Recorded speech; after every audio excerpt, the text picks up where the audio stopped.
सुबह का वक्त था और सब जानवर खाने की तलाश में अपने घरों से निकल रहे थे। बिक्षी हिरन अभी तक सो रहा था। इसके साथी भी मैदान की तरफ जा रहे थे। इसके दोस्त बिल्लू ने इसे उठाने की कोशिश की और कहा, कब तक सोते रहोगे? सब जा रहे हैं, तुम भी उठो, उनके साथ मिलकर चलते हैं। बिक्षी ने करवट बदली और कूंगते हुए कहा, तुम लोग चलो, मैं थोड़ी देर में आता हूं। बासु ने मुंह बनाते हुए कहा, उस सुस्त कहीं का, हर वक्त सोया ही रहता है। चलो बलू, तुम हमारे साथ आ जाओ। सब जानवर चले गए। कुछ वक्त गुजरा तो बिक्षी अंगड़ाई लेते हुए उठा।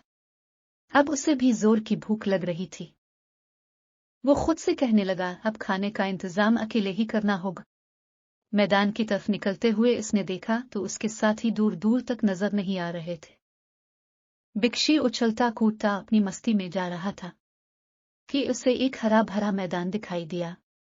वो इसे देखकर बहुत खुश हुआ और फिर खुद से कहने लगा, बिक्षी भाई, आज तो मजा आ जाएगा।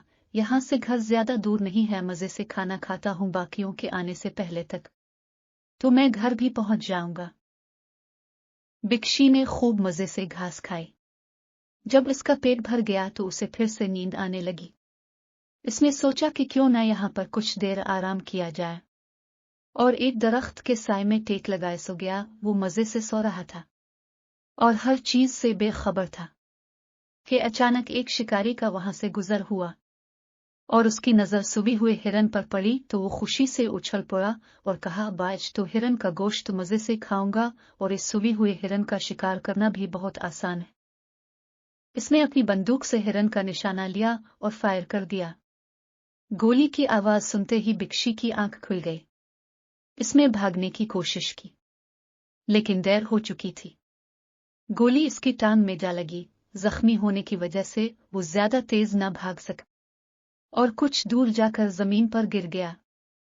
आसमान की तरफ देखते हुए वो सोचने लगा, काश मैंने इतनी सस्ती से काम ना लिया होता और अपने दोस्तों के साथ चला जाता और वही मैदान में ना सोया होता।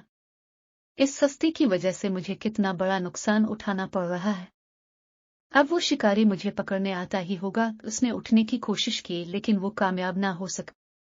इतने में शिकारी भी इसके पास पहुंच गया, उसे उठाया और अपने दोस्त के पास ले गया। दोनों ने मिलकर उसे ज़ब्ह किया और मजे लेकर हिरन का गोश्त खाया।